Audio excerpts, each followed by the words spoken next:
We have given this question in our group for answer writing. Evaluate the role of subsidiary alliance policy in turning the British Empire in India into British Empire of India. So some of you have written this answer. Now today we will discuss the model answer for this question. For introduction, you can actually write origin of subsidiary alliance. So the introduction could be like the subsidiary alliance was first introduced by Lord Wellesley, and he was the Governor General of India in the late 18th century. This could be plain and simple introduction. After that, you could mention about the feature of the subsidiary alliance. Number one, it required Indian ruler to maintain British military presence in their territory, and the Indian ruler were also required to pay for the maintenance of the troops. Number two, the Indian ruler were forbidden from engaging in diplomatic relations with other states, and they were also forbidden in employing other foreign advisors without the British approval. Number three, no war could be initiated by Indian ruler. Also, they could not sign any treaty with other states. And the last one, a British resident was stationed in the court of allied rulers who could ensure the compliance with the British directive. Now, in the next step, we will evaluate the role of subsidiary alliance in turning the British Empire in India into British Empire of India. Number one, political strategy. It was a strategy aimed to prevent coalition among Indian states. If Indian states came together, they could actually fight British.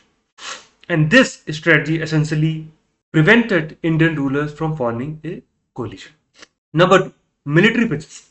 This alliance ensured the British military was present in the heart of Indian state, and this military could be used to annex any Indian state at the political will. For example, later they annexed Mysore, they also annexed Maratha Kingdom, and they also annexed Awadh on the flimsy ground of Mal administration. Number three, expansion of territory. Subsidiary alliance allowed East India Company to expand their territory in India. Once they got into the state and signed the subsidiary alliance, slowly over a period of time they annexed different states, whether it is Nizam of Hyderabad, whether it is Mysore, whether it is Maratha, all of them were annexed one by one.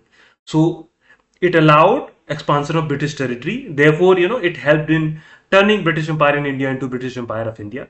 Number four, it consolidation of power. So even without fighting the war with all the state, subsidiary alliance helped British in consolidating their power in India. It sort of weakened Indian rulers slowly because they became dependent on British for military presence. So they didn't, maintain their army. They also were forced to pay a lot of money to British for the maintenance of British army. Therefore, they didn't have any money. Now, British prevented them from internal problem, external problem, which essentially meant they were so dependent on British that British gained upper hand in, governance of the Indian state. So, as you can see, how British subsidiary alliance allowed British to consolidate and build their empire. However, the question requires you to evaluate. You would also have to mention the weakness or the failure of subsidiary alliance. Now let's look at the failure of subsidiary alliance. The first one, the lot of opposition by Indian rulers.